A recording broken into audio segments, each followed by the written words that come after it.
Fala, torcedor do Corinthians, bora dar uma olhadinha aqui no que o Chico Garcia falou sobre o Corinthians após essa grande vitória contra o Vasco da Gama. Galera, ele cravou a classificação do Corinthians para a Libertadores, hein? O Corinthians fez um grande jogo contra o Vasco da Gama lá na Neoquímica Arena e conseguiu trazer os três pontos, né, pessoal, para casa após ganhar por 3-1 aí, com 2 golaços do Rodrigo Garro e um de cabeça do Gustavo Henrique. Vamos dar uma olhadinha aqui, né, no que o Chico falou após essa grande vitória do Corinthians. Já deixa aqui nos comentários, você acha que o Corinthians vai se classificar para a Libertadores de 2025? Deixa aqui embaixo a opinião de vocês. Agora, galera, sem mais enrolações, vamos ver aí o que o Chico falou sobre o Corinthians depois desse grande jogo. Eu sei que vocês querem falar do Corinthians na Libertadores. Calma que ainda não é possível, ou pelo menos não aconteceu, mas já é uma realidade, né, gente?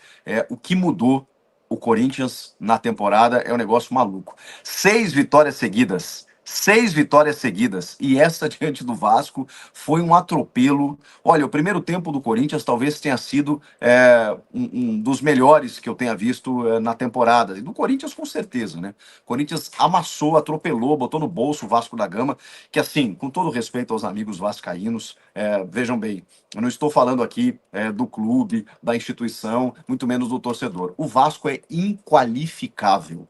O Vasco é lamentável. O Vasco tem limitações assim dantescas. Gente, o que o Vasco fez ou deixou de fazer nesse jogo, né? E o Corinthians evidentemente aproveitou, porque é aquela coisa, você não tem uma coisa só. Você tem um time que não existe como time, que é o Vasco, e você tem um time que voltou a existir, né? Que é o Corinthians, que é um time que, olha, Yuri, Alberto e Memphis Depay nem estavam em campo. Porque se tivessem, era papo de 5 só no primeiro tempo. Gente, o que o Corinthians conseguiu fazer, mas assim, trocando passes, com extrema liberdade, o Vasco dava extrema liberdade e o Corinthians aproveitou. André Carrilho, que jogo do André Carrilho e do Breno Bidon, porque eles são aqueles jogadores meio campistas, um pouco mais por dentro, um do lado direito, outro do lado esquerdo, que eles constroem o jogo. Eles constroem o jogo. E o Vasco não conseguia pouco ficar com a bola, né? Quando tentava alguma coisa, o André Ramalho fez um partidaço também, se soltava, aí o Ranieri fazia a cobertura por trás, né? Porque ele tem essa capacidade, né, de ser um cara que vai e vem ali, sendo o primeiro homem. O Ramon resgatou o Ranieri, dá pra gente colocar dessa maneira. O Ranieri hoje já é um jogador super utilizado. Nem sei se ele é o titular ou não, né? Porque o José Martínez ocupou essa vaga e o Ranieri, quando deixa o time, ele estava realmente mal. Mas aí a gente tem que falar também que, às vezes, o momento do time favorece ou prejudica o jogador, né? E o Ranieri, em determinado momento, até pelo desgaste, eu acho que da temporada, pelo nível de exigência, ele acabou se atrapalhando um pouquinho. E aí tem aquela expulsão, acho que no jogo contra o Grêmio, né?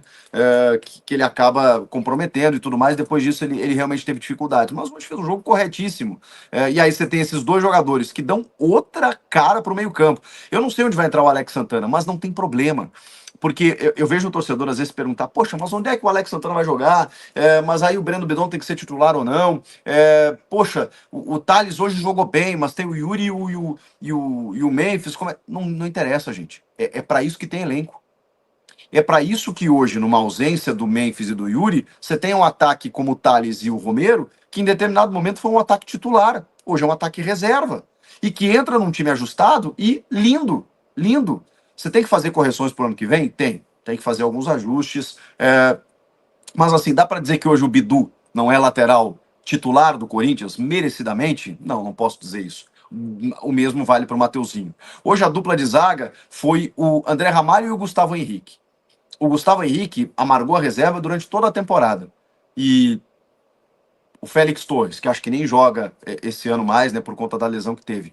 Será que é o Félix Torres que merecia titularidade? Será que é o Kaká, que em determinado momento do ano foi muito bem, foi importante, foi útil? Mas, poxa, hoje deu gosto de ver, cara. O André Ramalho e o Gustavo Henrique, qualidade de jogo. Eles são mais lentos, você não pode se expor tanto contra determinadas equipes, isso é fato. Mas hoje o time joga tão encaixado, né, de uma forma tão encaixada, que até esses dois, cara, deu certo. O André é titularíssimo, né? Mas o Gustavo Henrique ali, eu ficava me perguntando, poxa, são dois jogadores mais veteranos, né? Será que você não tem que ter um zagueiro mais ágil? Hoje não precisou. Hoje não precisou. O Vasco esboça uma mínima reaçãozinha lá no final, depois do gol do Pumita, que eu acho até que o Hugo deu uma vacilada, né? Porque a bola tá na mão dele. Mas foi só. Era a única maneira que o Vasco poderia ameaçar o Corinthians numa aleatoriedade, num chute a média distância. Até tentou no primeiro tempo, no final do primeiro tempo, né? Uns chutes assim, sabe, sem direção alguma. E aí esse do Pumita acabou entrando e tudo mais. E já estava 3-0. E aí a gente já estava lá se encaminhando para o final. Era quase 30 minutos de jogo, né? O gol do Pumita. 31 minutos. Até os 30 do segundo tempo, o Ramon não tinha feito nenhuma troca. E aí depois foi rodar o elenco, né? Pedro Raul, Pedro Henrique, Coronado, que entrou muito mal. Eu gosto do Coronado, mas ele entrou muito mal, entrou meio, sabe, desligado do jogo. E aí a gente pode ver até por alguns minutos o Garro e o Coronado, que é o que a galera cobra, né? Esse era o jogo que dava para você botar no segundo tempo, por alguns minutos, e aí depois o Ramon tirou o Garro para que ele fosse ovacionado pela torcida pelo jogo que fez para a entrada do Charles, para dar uma, digamos, uma cobertura maior ali no meio-campo, só para dar uma seguradinha, na verdade. O Garro, cara, na ausência do Yuri e do Memphis, ele pensou o quê? Eu vou fazer meus golzinhos, eu fico dando gol para esses caras aí hoje que eles não estão, eu vou aproveitar. Mas o Thales e o Romero, que foram os atacantes, eles tiveram uma participação muito boa, cara, de verdade. Porque você não tem ali um atacante fixo, e embora eles não tivessem marcado num jogo que terminou 3-1, poderia ter terminado 3-0, poderia ter terminado 5-0, na verdade, pelo que jogou o Corinthians, pelos gols perdidos. Eles se movimentaram tanto que a defesa do Vasco tava zonza, tava batendo cabeça, tava tipo, sabe, uma barata tonta tentando achar os caras. Porque eles fazem isso aqui, ó. E aí, permitiam, inclusive, que o Garro recebesse na entrada da área completamente livre de marcação. E aí você deixar o Garro para finalizar, é um adeus, né? É um abraço. E aí o Garro marcou duas vezes. Poderia ter marcado mais, tem um gol de cabeça que ele perde, porque a defesa do Vasco. Meu Deus, que liberdade. O André Ramalho subiu sozinho no segundo tempo, já com três zagueiros, porque aí o Rafael Paiva bota o Maicon, God of the Zaga lá junto, né? Para ser mais um zagueiro, tira um atacante, para tentar evitar uma goleada histórica, né? E conseguiu muito mais porque o Corinthians deu uma baixada no ritmo do que por qualquer outra coisa, porque o Corinthians perdeu uns golzinhos ainda no segundo tempo. Mas aí o Galo perde um gol, o Romero no primeiro minuto tenta um voleio. A defesa do Vasco, gente. E o Corinthians aproveitou. Aproveitou. O Corinthians hoje tem uma consistência de jogo. Consistência de jogo. Você vê o time jogando, se impôs dentro de casa, foi para buscar o resultado, entendeu que não podia cumprir tabela, tem um objetivo a ser alcançado, tem uma torcida ali que merece respeito pelo ano atribulado que foi. E aí o Corinthians foi para cima do Vasco, fez três, como eu disse, poderia ter feito muito mais. Tivemos todas essas figuras destacadas no jogo. Cara, acho que todo mundo jogou bem, assim. Não vi ninguém destoar, assim. Mesmo que, repito, o Thales e o Romero, em algum momento, poxa, não fizeram gols e tal, eles se movimentaram. Foi muito interessante ver o modelo tático do jogo. Aí no segundo tempo, como eu falei aqui, o Coronado não entrou muito bem, o Pedro Henrique tentou ser fominha em alguns lances, o Pedro Raul, cara, entrou brigando, né? Não vou dizer que ele entrou bem aqui, né? Porque ele não fez gol, não participou, não finalizou muito bem, mas em vários momentos eu via alguns jogadores do Corinthians pegar a bola e falei, caramba, os caras não vão tocar pro Pedro Raul mesmo. E se você tira o gol do Pedro Raul, pouco sobra. Mas ele brigou, ele deu carrinho, ele voltou para buscar esse jogo, o que mostra pelo menos o envolvimento, né? Nessa reta final aí o Ramon tá dizendo, cara, a gente não sabe quem vai ficar, quem não vai ficar. Vai lá, faz teu nome, né? Tenta mostrar um pouco do que você sabe para a torcida. Foi dessa maneira que ele encontrou ali para rodar o elenco na reta final. Mas que loucura, né, cara? A gente está falando de uma sequência de 6 vitórias e antes dessa sequência o Corinthians tinha 6 vitórias no campeonato. O Corinthians tinha 6 em 29 e agora tem 12. Tem 12 vitórias no campeonato. Essas 6 agora, conquistadas agora. E olha, não foi só batendo em cachorro morto, não, tá? No meio disso tudo tem o Inter, a vitória contra o Inter escapou, poderia ser mais uma, mas tem o derby, tem o Vitória fora. Olha o Vitória, gente. O Vitória numa ascensão espantosa aí, complicou a vida do Botafogo ontem, inclusive. O Corinthians venceu lá. O Atlético Paranaense, que tomou um empate do Bahia agora nos minutinhos finais, inclusive complicou, porque o Corinthians estava sendo o 8º colocado e aí caiu para nono justamente pelo empate do Bahia. Mas tudo bem, tem campeonato ainda, tem 3 jogos ainda para a gente entender onde o Corinthians vai ficar. Mas esse Atlético Paranaense, que também esboçou uma recuperação, tomou 5 do Corinthians. Então nessa sequência, beleza, tem Cuiabá. Nessa sequência de 6 vitórias seguidas, cara, tem alguns resultados simbólicos, emblemáticos, importantes. E é por isso que o Corinthians hoje ocupa a nona colocação, mas com pontuação de sétimo. São 47 pontos, nono colocado, com pontuação de sétimo. Isso significa o quê? Quem é esse sétimo? É o Cruzeiro, com um jogo a menos, com o Grêmio, na verdade, na quarta-feira, que é um jogo dessa rodada. Como é que vai estar esse Cruzeiro? Não sei. O Grêmio também não está inspirando confiança nenhuma, mas o Cruzeiro menos. Porque o Cruzeiro foi amassado pelo Racing, né? Quem assistiu o jogo sabe. Não está ganhando de ninguém. Vai estar, digamos assim, indignado, reagindo, querendo voltar para o campeonato na quarta-feira e aí, sei lá, chegar a 50 pontos, porque na sexta colocação ninguém mais chega.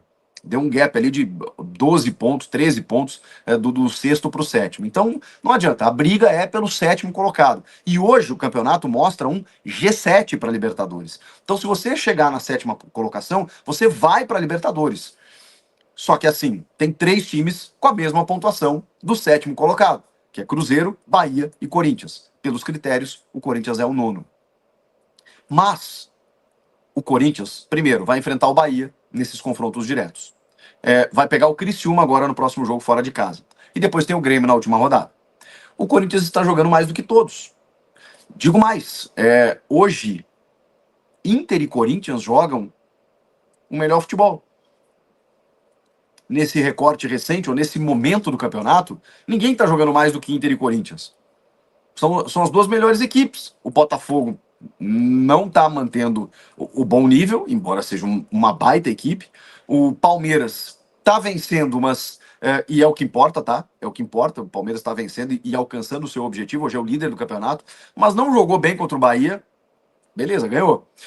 Jogou pro gasto contra o Atlético Goianiense. Beleza, ganhou. Mas eu falo em estilo de jogo. Jogo, consistência. O Corinthians não está devendo para ninguém.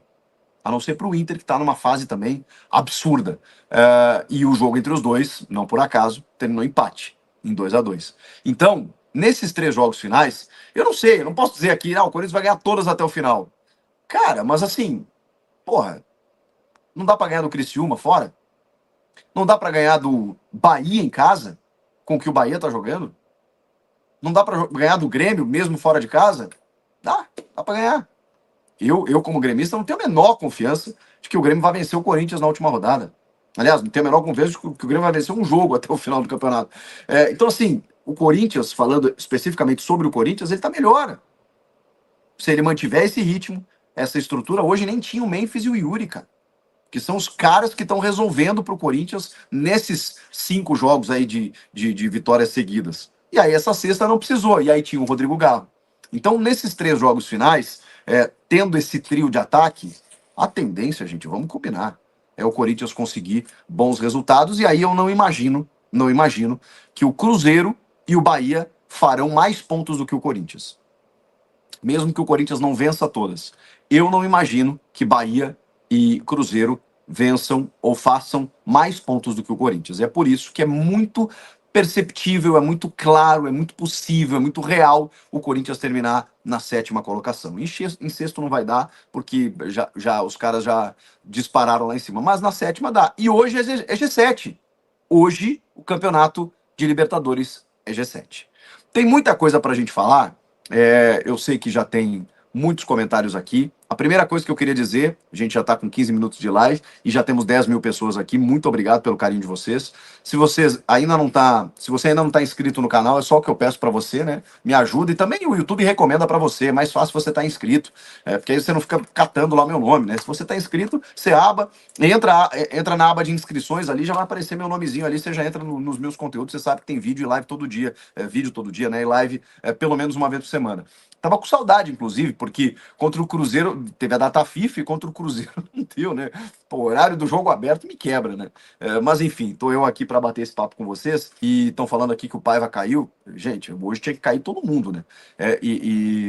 Nem consegui confirmar ainda, né? Mas era meio natural e meio óbvio depois do que aconteceu no último jogo, em que o Vasco perde em casa para o Inter, os caras tomam uma vaia federal.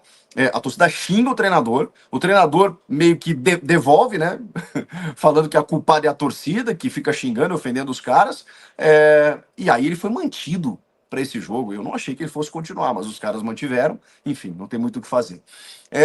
A gente vai falar muito ainda nessa live sobre permanência de Ramon ou não, o impeachment do Augusto. Vocês viram o que aconteceu no finalzinho? O Augusto Melo entra no gramado com a camisa da democracia corintiana e cumprimenta os jogadores. Foi um ato simbólico também para demonstrar todo esse apoio que os jogadores estão dando a ele. E que o resultado está acontecendo, né, gente? Se tinha um momento para os conselheiros, olha, parabéns, hein? O momento mais errado do ano, o Corinthians sofreu o ano inteiro, os caras resolveram fazer isso agora que o time está bem. Realmente não o time não ajudou. A Isamar Arruda virou membro aqui, obrigado. O Leôncio também tá com a gente. Quem virar membro, eu registro na hora aqui, viu, gente? Vocês ajudam o canal e ainda podem ter benefícios que eu vou avisar para vocês na sequência. Então, muito obrigado para os membros que estão com a gente aí, que fortalecem, fazem com que esse canal esteja cada vez mais, né, de uma forma incisiva, diários aqui com vocês. E super tá chegando também, né? Vocês sabem que, poxa, eu leio vários comentários, mas o superchat, o cara paga, ele tem prioridade, né? Então, como por exemplo, aqui a Mariane, eu sou sua fã, parabéns pelo excelente trabalho, manda um beijo pra Mila, Corinthians, mandarei. Tá feliz da vida, né, com a vitória no primeiro tempo já. Cada gol ficava sabendo antes dela, aqui, né? Gol, gol, gol, gol, tava ligadinha no jogo. Obrigado, viu, Mariane? O Alberto Freitas virou membro, o Thiago Carlos também, muito obrigado, viu, pessoal? Lucas Simas Bonfim, todo mundo chegando como membro aqui, e tem mais comentário aqui, alguns eu vou conseguir botar na tela. A Andressa Souza, por exemplo, tá falando aqui que não vai ter golpe, vai Corinthians e fica Ramon. Quero saber se essa é a opinião da galera aqui, se o fica Ramon é a opinião da galera mesmo. E eu confesso para vocês, tem muita gente que acha que eu quero o Ramon fora, não é isso. Eu acho que no momento em que o Corinthians mais precisou na temporada, ele foi muito mal. Significa que ele merece, sei lá, nunca mais pisar no Corinthians e tal? Não, não é isso. Eu acho que a gente tem que definir responsabilidades. No momento em que o Corinthians estava nas duas semis, ele prejudicou, ele rifou as duas classificações. Ele só tem deméritos, ele só tem defeitos? Não, não. É essa avaliação que a gente tem que fazer. Ele tem muitos méritos.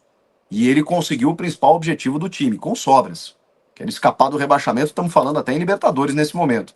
Mas é verdade também que ele recebeu peças. Ele recebeu especialmente um holandês que fez toda a diferença no time a partir da sua chegada. Mas tudo bem, não posso tirar o mérito do Ramon também, porque ele tem o mérito de fazer a coisa andar no entorno do Memphis. É um Memphis que volta para tabelar, um Memphis que ataca o espaço, um Memphis que se encontra no jogo, um Memphis que potencializa o jogo do Yuri, tudo isso é treinador. Então, é por isso que eu pergunto para vocês, não me parece ser uma decisão muito simples de ser tomada. O Emerson Martusseves virou membro aqui também com a gente, obrigado, viu?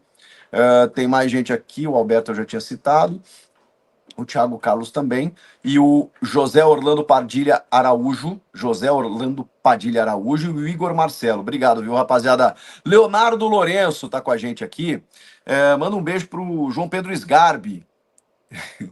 Diga a ele que estou com saudades e amo muito ele. Tá bem, Leonardo, tá bem. Mandarei a sua mensagem, o Sgarbi tá sempre ligado na minha live. Fica aí o recado do Leonardo aí, viu, Sgarbinho? Tá com saudade de você. Rapaziada, o Ramon tem que aprender a mexer direito, tá dizendo a Isa aqui, ó. É que assim, nenhum técnico vai acertar sempre, gente. Até o Abel Ferreira comete os seus erros, né? No jogo contra o Bahia, colocou o Veiga de volante, aí o Veiga foi lá e fez um golaço de falta. Vai entender? É isso. O futebol tem dessas coisas, mas obviamente tem mais acertos do que erros, e é por isso que ele se mantém, e deve se manter até 27 aí com a reeleição da Leila Pereira. Torcedor do Corinthians, e eu já tô até mal acostumado. Não estou acostumado a ver o Corinthians vencendo assim 6 partidas seguidas.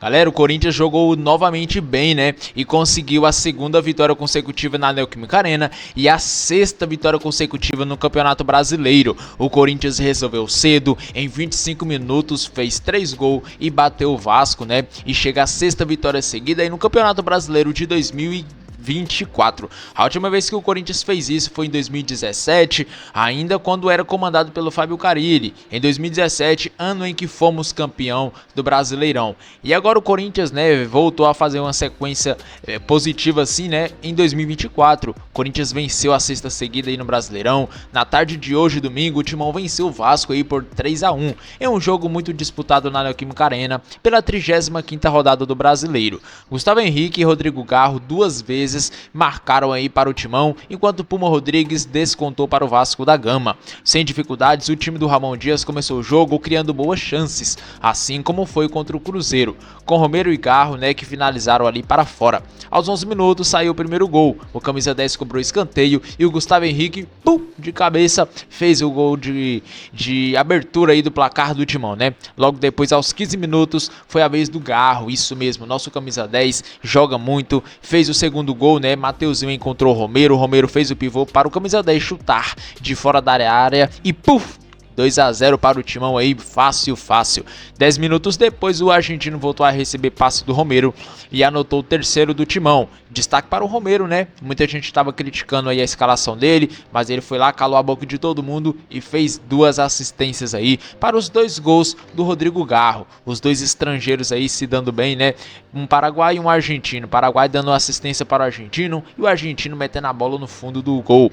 Mesmo após abrir o 3 a 0, o Timão não tirou o pé e seguiu controlando a partida aí, podendo aumentar até o placar, né, pessoal, ainda no primeiro tempo. Por outro lado, em uma jornada coletiva muito ruim, o Vasco encontrava dificuldades até mesmo para passar do meio campo com a bola dominada. Cara, muitas vezes a gente viu, né, o Vasco da Gama ia tocar a bola para sair de meio de campo e aí chutava para fora, tocava para fora. Eu acho que ele estava confundindo os torcedores com o jogador do Vasco. Aí tocava a bola lá na arquibancada, porque não dá pra entender, cara. O Vasco hoje tava irreconhecível ou o Corinthians tava muito bom, né? Não dá pra saber. Eu acho que eram os dois aí, o Vasco tava muito irreconhecível e o Timão não teve nada a ver. Só queria saber dos 3 pontos, jogou bem, conseguiu mais uma vitória. E pessoal, vamos ver um pouquinho aqui, não vou falar sobre a partida porque muita gente já tá vendo aí, né, sobre o jogo. Eu quero falar agora sobre a escalação, detalhadamente aqui, né. Corinthians com essa vitória foi a 47 pontos, 6 vitórias seguidas. E cara, notícia boa, o Atlético Mineiro empatou ontem contra o São Paulo, o Vasco perdeu hoje para nós e o Bahia empatou também hoje com o Atlético Paranaense. Sendo assim, o Corinthians tá ali, né, com 47 pontos, todo mundo ali embolado, o Cruzeiro, Bahia e o Timão. Então o Corinthians vai ter o confronto direto contra o Bahia na próxima rodada que vem, sem ser sábado agora contra o Criciúma. Vai ter o jogo contra o Bahia, então pode passar o Bahia aí, né, no confronto direto. E aí o Corinthians pode passar também o Cruzeiro, dependendo dos resultados aí, né. O Corinthians na rodada passada teve o confronto direto contra eles, venceu. Então o Corinthians só precisa fazer sua parte para ir para a Libertadores, cara. Dá para pegar um G7 aí tranquilamente. Os times que tá na disputa aí estão oscilando bastante, então o Corinthians é só ter calma, paciência, que consegue aí se classificar tranquilamente para a Libertadores. Comenta aqui, nação corintiana, o que vocês achou da partida contra o Vasco. Deixe nos comentários a opinião de vocês. Agora eu fico por aqui e até o próximo vídeo, pessoal.